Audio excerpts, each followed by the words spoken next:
Hello दोस्तों, स्वागत है आपका बीपीएससी के पीटी स्पेशल सीरीज़ में। इसमें हम बेसिकली कवर कर रहे हैं बिहार के सभी ज़िलों के बारे में। ओके, यानी कि बिहार के जितने भी ज़िले हैं उनसे रिलेटेड जितने भी फैक्ट्स बन सकते हैं उन सारे को मैं कवर कर रहा हूँ। ठीक है, तो ये जो फैक्ट्स होंगे वो काफ़ी इम्पोर्टेंट फैक्ट्स होंगे क्योंकि डायरेक्टली बीपीएससी में पूछ लिए जाते हैं।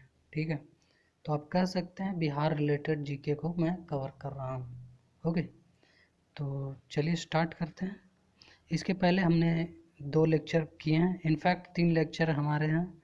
एक नालंदा डिस्ट्रिक्ट पे लेकर है और एक हो गया आपका बांका, अरवल, बेगूसराय और एक और था अररिया। ओके, तो इन सारे ज़िलों को मैंने काफ़ी व्यापक तरीके से कवर किया है। ओके, तो आप चाहें तो इस वीडियो को देखने के बाद उसको देख सकते हैं। ओके, तो चलिए स्टार्ट करते हैं। और हाँ दोस्तों, अगर अभी तक आपने इस चैनल को सब्सक्राइब नहीं किया है तो प्लीज़ कर लीजिए ताकि हमारी जितनी भी आने वाली वीडियो होगी उसका नोटिफिकेशन आपको मिलता रहे। ओके, तो चलिए स्टार्ट करते हैं। स्टार्ट इस चैप्टर में पर्टिकुलर इस वीडियो में हम स्टार्ट कर रहे हैं कैमूर ज़िले से रिलेटेड फैक्ट्स को। ओके, यानी कि हम जानेंगे कैमूर ज़िले के बारे में इसमें। तो चलिए स्टार्ट करते हैं। तो देखिए, कैमूर आपका बिहार के लगभग साउथ वेस्ट पार्ट में पड़ता है। कहाँ? साउथ वेस्ट पार्ट में ये है आपका कैमूर इलाका। ठीक है, तो ये जो कैमूर ज़िला है वो बिहार के किस साइड में है? तो साउथ वेस्ट साइड में, ये याद रखनी है आपको। ओके, और इसके साथ बिहार के और कौन कौन से डिस्ट्रिक्ट का बॉर्डर लगता है? तो आप देख पा रहे होंगे ये बक्सर है, रोहतास है। इन सारे ज़िलों का बॉर्डर बक्सर के साथ कैमूर के साथ लगता है। ठीक है, कौन कौन सा? बक्सर और रोहतास। ओके, और कभी आपको अगर दे दे ऑप्शन में औरंगाबाद तो ये नहीं होगा। ठीक है, ये करीब है लेकिन नहीं होगा। तो बिहार के 2 ही ज़िले बॉर्डर शेयर करते हैं, एक हो गया बक्सर, दूसरा हो गया रोहतास। और एक बार आप ना इंडिया के मैप में कैमूर के साथ यूपी के कौन कौन से ज़िले लगते हैं उसको एक बार आप ज़रूर देख लीजिएगा। ओके, तो ये थी मैप से रिलेटेड, तो हमने देख लिया। अब हम आगे बढ़ते हैं। तो कैमूर के बारे में हम जानेंगे, इसके भौगोलिक दृष्टि से अध्ययन करेंगे, उसके बाद यहाँ की अर्थव्यवस्था किस तरीके की है उसके बारे में जानेंगे, और संस्कृति से रिलेटेड जो भी फैक्ट्स बन सकते हैं उनको भी हम लोग देखने का कोशिश करेंगे। ओके, तो स्टार्ट करते हैं हम। इसमें जो मेरा पहला है, कैमूर को हम लोग जस्ट होल्ड 1 मिनट। तो कैमूर के बारे में हम लोग पढ़ रहे हैं। तो कैमूर को 2 उपखंडों में बांटा जाता है, एक भभुआ और मोहनिया। ओके, ये 2 फैक्ट याद रखनी है, भभुआ और मोहनिया। अगर हम भौगोलिक दृष्टि से देखें, ओके, भौगोलिक दृष्टि से देखें तो इस जिला को 2 भागों में बांटा जाता है। एक हो गया पहाड़ी क्षेत्र, दूसरा मैदानी क्षेत्र। ठीक है, 2 भागों में इस जिले को बांटे जाते हैं, पहाड़ी क्षेत्र में और मैदानी क्षेत्र में। तो ये जो पहाड़ी क्षेत्र है, यही पहाड़ी क्षेत्र कैमूर का पठार है। क्या है? कैमूर का पठार। और ये जो कैमूर का पठार है उसको हम लोग रोहतास का पठार भी कह सकते हैं। ओके, क्यों?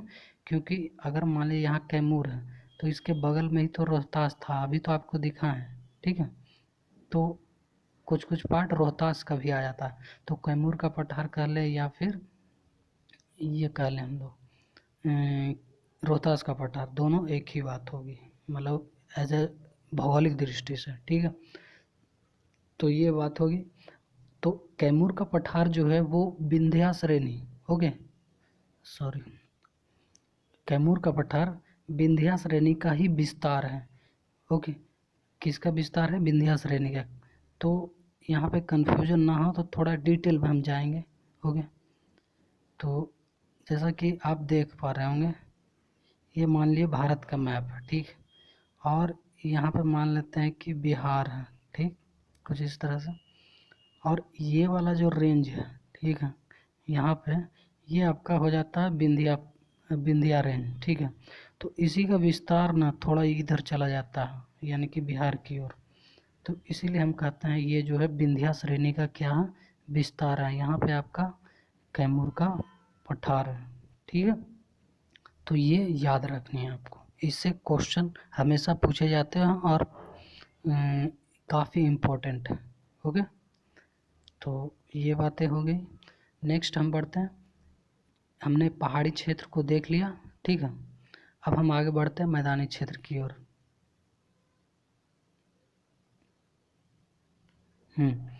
तो मैदानी क्षेत्र को हम लोग दो भागों में बांट सकते हैं। ये जो डिस्ट्रिक्ट है, मान लेते हैं कि अगर ये पूरा कैमूर है, ठीक है, ये पूरा कैमूर है, क्या है, कैमूर है। तो ये जो कैमूर है, इसके अगर आप, एक हो गया पश्चिमी तट, एक हो गया पूर्वी हिस्सा।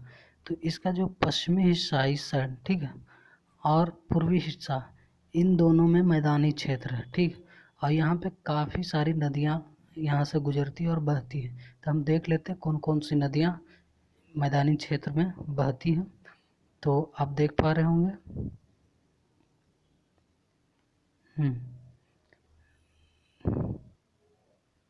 आप देख पा रहे होंगे कि पश्चिमी तट पर कर्मनाशी नदी, दुर्गावती नदी, ये दोनों नदियाँ पश्चिमी तट पर बहती हैं। तो अगर आपसे क्वेश्चन पूछे कि कर्मनाशी नदी, दुर्गावती नदी किस जिले में बिहार के बहती है, तो कैमूर जिले में। ओके, तो ये याद रखनी है। और इसके पूर्वी हिस्से में एक कुदरा नदी बहती है। कौन सी नदी, कुदरा नदी, ठीक है, आपको याद रखनी है। अब हम जानेंगे इसके अर्थव्यवस्था से संबंधित, लेकिन उसके पहले हम, जो कैमूर का पठार है वहाँ पे कुछ कुछ भू आकृतियाँ बनाती है, ठीक है। क्या बनाती है, भू आकृतियाँ, जैसे कि वाटरफॉल, ठीक है। तो उनके बारे में हम देख लेते हैं। तो यहाँ पे एक इम्पोर्टेंट झरना है, वाटरफॉल है, वो है देवदारी वाटरफॉल। क्या नाम है, देवदारी। ये जो वाटरफॉल है कर्मनाशी नदी पे बनाती है। कौन सी नदी, कर्मनाशा नदी। ओके, उसी तरह सौरा रिवर पे एक सौरा झरना है। दुर्गावती झरना भी है यहाँ पे, दुर्गावती नदी पे। दुर्गावती झरना, देवदारी वाटरफॉल, ये दोनों याद रखनी है। यहाँ पे एक मांझर कुंड भी है।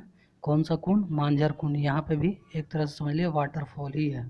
ओके, उसी तरह धुआं कुंड, धुआं कुंड यानी कि वाटरफॉल जो होता है उससे काफ़ी सारा वेपोरेशन निकलता है, तो लगता है कि धुआं धुआं फैला हुआ है, इसलिए इसका नाम दे दिया धुआं कुंड। ओके, उसी तरह ओखरे कुंड, ठीक है। धुआं कुंड जो है वो धोवा नदी पे, किस नदी पे, धोवा नदी, धो दो कपड़ा, वही वाला धोवा नदी, ठीक है। तो ये याद रखनी है भू आकृतियों में कि कैमूर में कौन कौन से वाटरफॉल हैं। तो देवदारी है, ओके, दुर्गावती है, ठीक है, मांझर है, धुआं कुंड है, ओखरे कुंड है, ये याद रखनी है आपको। ओके, तो बढ़ते हैं हम इसकी, कि कैमूर जो ज़िला है वहाँ की अर्थव्यवस्था किस प्रकार की। तो यहाँ की जो अर्थव्यवस्था है मेनली कृषि और उससे संबंधित उद्योगों पर आधारित है। क्या है, कृषि और उससे संबंधित उद्योग। तो देखते हैं कौन कौन से कृषि, क्या फसलें, मुख्य फसलें हैं यहाँ पे। यहाँ पे जो मुख्य उद्योग है वो चावल पॉलिशिंग से रिलेटेड है। ओके, यानी कि जो राइस पॉलिशिंग होता है उससे रिलेटेड। यहाँ की मुख्य फसलें क्या हैं, चावल, गेहूँ, गन्ना, दाल, मक्का। जैसा कि जानते हैं बिहार का ही चावल, गेहूँ, गन्ना, मक्का ये तो होना ही है, ठीक। तो चावल कह सकते हैं। बिहार के चावल का कटोरा इसको कहा जाता है। This is a very very important. क्या, बिहार के चावल का कटोरा किसे कहा जाता है, तो कैमूर जिला को। ये याद रखनी है आपको कि बिहार का चावल का कटोरा किसे कहा जाता है, कैमूर जिला को। कैमूर का चावल दिल्ली और कलकत्ता के बाज़ारों में भी बेचा जाता है। ये काफ़ी इम्पोर्टेंट है। यहाँ इतने चावल होते हैं और इतने अच्छे क्वालिटी के होते हैं कि इनका डिमांड दिल्ली और कलकत्ता में भी है, ठीक है। वहाँ के बाज़ारों में कैमूर का चावल बेचे जाते हैं, इसीलिए बिहार के चावल का कटोरा इसे कहा जाता है। ओके, चावल मिलें काफ़ी व्यापक मात्रा में यहाँ पे हैं, मतलब कि चावल की मिलें, बहुत सारे चावल की मिलें। अगर आप जाएंगे कैमूर तो बहुत सारे चावल की मिलें मिलेंगे, जिनमें से मुख्य है कुदरा में, ठीक है, मतलब सिटी है कुदरा, कुदरा में मिल जाएंगे आपको, दुर्गावती में मिल जाएंगे। इन सब सिटी जो कैमूर के हैं वहाँ पे आपको काफ़ी मात्रा में चावल के मिलें मिलेंगे। ओके, और यहाँ पे कुछ इम्पोर्टेंट उद्योग भी हैं, जैसे कि वनस्पति ऑयल लिमिटेड। क्या है, वनस्पति ऑयल लिमिटेड किस जिले में स्थित है? तो कैमूर जिले में। ये आपको टिक लगा के आनी है। ओके, नेक्स्ट है power grid corporation of India. क्या है? Power grid corporation of India. तो ये जो power grid corporation of India है यहाँ पे स्थित है। कहाँ पे? कैमूर में। ठीक है, तो ये थी अर्थव्यवस्था से संबंधित कि कैमूर जिले की अर्थव्यवस्था किस प्रकार की है, तो इसके बारे में हम लोगों ने जाना। अब हम आगे बढ़ते हैं, इसकी संस्कृति के बारे में जानेंगे। तो संस्कृति में जानने के लिए ज़्यादा कुछ नहीं है, बस आप केवल इतना याद रखना कि जय माँ मुंडेश्वरी। ओके, जय माँ मुंडेश्वरी एक यहाँ पे मंदिर है, टेम्पल है। कहाँ पे? कैमूर में। तो कैमूर में कौन सा टेम्पल है? जय माँ मुंडेश्वरी। एक बार लिख दूँ, क्या नाम है? जय माँ मुंडेश्वरी। मुंडेश्वरी,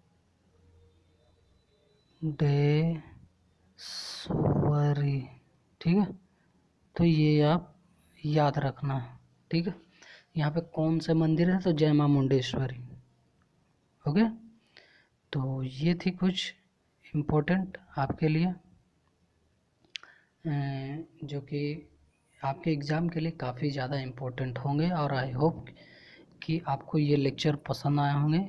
और इसी तरह हमारे अगले वीडियो को भी देखने के लिए प्लीज़ इस चैनल को लाइक करिए, सब्सक्राइब करिए और अपने दोस्तों के साथ ज़्यादा से ज़्यादा शेयर करिए। ओके दोस्तों, थैंक यू दोस्तों, हैव अ नाइस डे।